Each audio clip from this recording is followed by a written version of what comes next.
തമിഴ്നാട്ടിൽ വ്യാഴാഴ്ച തമിഴക വെട്രിക്കഴകം നേതാവ് സൂപ്പർ താരം വിജയ് മുഖ്യമന്ത്രിയായി സത്യപ്രതിജ്ഞ ചെയ്യുകയാണ്.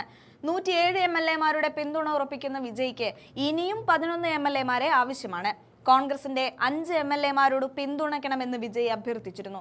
പിന്നാലെ AICC ജനറൽ സെക്രട്ടറി KC വേണുഗോപാലിനെ വിജയ് കത്തുമയച്ചു. രാഹുൽ ഗാന്ധിയുമായി ചർച്ച നടത്തിയ കോൺഗ്രസ് നിലവിൽ പിന്തുണയ്ക്കാമെന്ന് അറിയിച്ചതോടെ പകുതി ആശ്വാസമാണ് വിജയ്ക്കുള്ളത്.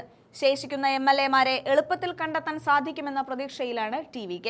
സത്യപ്രതിജ്ഞ ചെയ്തതിന് പിന്നാലെ 6 മാസത്തിനുള്ളിൽ നിയമസഭയിൽ ഭൂരിപക്ഷം തെളിയിച്ചാൽ മതി എന്നിരിക്കെ ആവശ്യത്തിന് സമയം വിജയ്ക്ക് മുന്നിലുണ്ട്. രാഹുൽ ഗാന്ധി വിജയിനെ നേരിട്ട് വിളിച്ചാണ് പിന്തുണ അറിയിച്ചത്.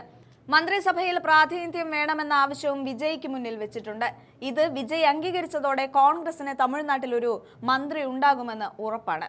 അതേസമയം തമിഴ്നാട്ടിൽ സർക്കാർ രൂപീകരണത്തിന് വിജയുടെ TVKക്ക് പിന്തുണ പ്രഖ്യാപിക്കാനുള്ള കോൺഗ്രസ് നീക്കത്തിൽ കടുത്ത വിമർശനവുമായി DMK രംഗത്ത് വന്നു.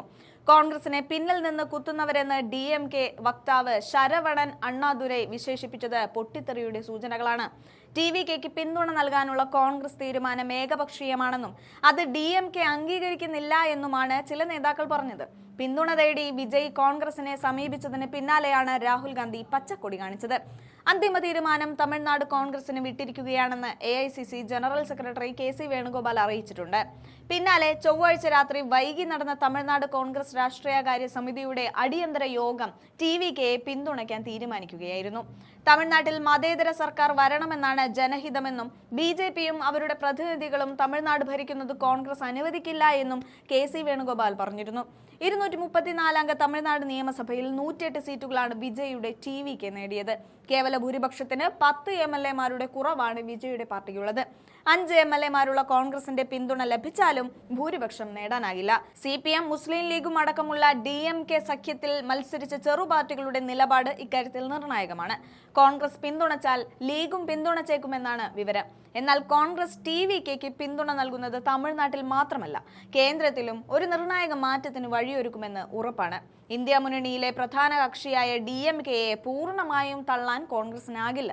തള്ളിയാൽ 2029 പൊതു തെരഞ്ഞെടുപ്പിന് മുന്നോടിയായുള്ള തങ്ങളുടെ തന്ത്രങ്ങൾ കോൺഗ്രസിന് പുനഃപരിശോധിക്കേണ്ടി വരുമെന്നതും ഉറപ്പാണ്. ഇതിനിടെ വിജയ്ക്ക് പിന്തുണ നൽകണമെന്നാവശ്യപ്പെട്ട് AIADMKയിലെ ഒരു വിഭാഗം MLA-മാർ രംഗത്തെത്തിയിട്ടുണ്ട്.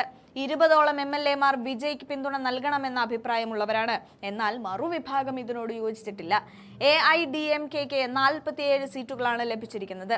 51 സീറ്റുള്ള DMK-ആകും തമിഴ്നാട്ടിലെ മുഖ്യ പ്രതിപക്ഷം. ഈ സാഹചര്യത്തിലാണ് വിജയ്ക്കൊപ്പം ചേർന്ന് സർക്കാരിന്റെ ഭാഗമാകാൻ AIADMK ശ്രമിക്കുന്നത്. പാർട്ടി അധ്യക്ഷൻ പളനിസ്വാമി അടക്കം TVKക്ക് പിന്തുണ നൽകണമെന്ന അഭിപ്രായമാണ് ഉള്ളതെന്നതാണ് വിവരം.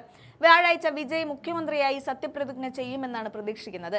രാഹുൽ ഗാന്ധിയെ സത്യപ്രതിജ്ഞയ്ക്ക് ക്ഷണിച്ചിട്ടുണ്ട്. ക്ഷണം സ്വീകരിച്ചുവെന്ന റിപ്പോർട്ടുകളുമാണ് പുറത്തുവരുന്നത്. അതേസമയം TVK MLA-മാരെ ബുധനാഴ്ച മാമല്ലപുരത്തെ ഒരു സ്വകാര്യ ലക്ഷറി റിസോർട്ടിലേക്ക് മാറ്റിയിട്ടുമുണ്ട്. MLA-മാരുടെ വിജയുമായുള്ള കൂടിക്കാഴ്ചയ്ക്ക് ശേഷമാണ് ഈ ക്രമീകരണം ഏർപ്പെടുത്തിയത്. സുരക്ഷ ഉറപ്പാക്കാൻ റിസോർട്ടിന് ചുറ്റും കനത്ത പോലീസ് സാന്നിധ്യവും ഏർപ്പെടുത്തി. കഴിഞ്ഞ ദിവസമാണ് തമിഴ്നാട്ടിൽ സർക്കാർ രൂപീകരണത്തിന് കോൺഗ്രസ് പിന്തുണ ആവശ്യപ്പെട്ട് AICC ജനറൽ സെക്രട്ടറി KC വേണുഗോപാലിന് കത്തയച്ചത്. തമിഴ്നാട്ടിൽ 107 സീറ്റുകളാണ് TVKക്കുള്ളത്. മന്ത്രിസഭാ രൂപീകരണത്തിന് 11 പേരുടെ പിന്തുണ കൂടി ആവശ്യമാണ്. കോൺഗ്രസ് പിന്തുണ പ്രഖ്യാപിച്ചാൽ വിജയിച്ച 5 കോൺഗ്രസ് സ്ഥാനാർത്ഥികൾ TVKക്ക് അനുകൂലമായി നിലപാട് സ്വീകരിക്കും. DMK സഖ്യത്തിനൊപ്പം നിന്നാണ് തമിഴ്നാട് നിയമസഭാ തെരഞ്ഞെടുപ്പിനെ കോൺഗ്രസ് നേരിട്ടത്. സഖ്യത്തിലെ CPM-നും CPI-ക്കും 2 സീറ്റുകൾ വീതവും VCKക്ക് 2 സീറ്റുമാണ് ഉള്ളത്. ഈ 3 പാർട്ടികളും പിന്തുണ ലഭിക്കുന്ന പക്ഷം TVKക്ക് 118 എന്ന കേവല ഭൂരിപക്ഷത്തിലേക്ക് എത്താൻ സാധിക്കും.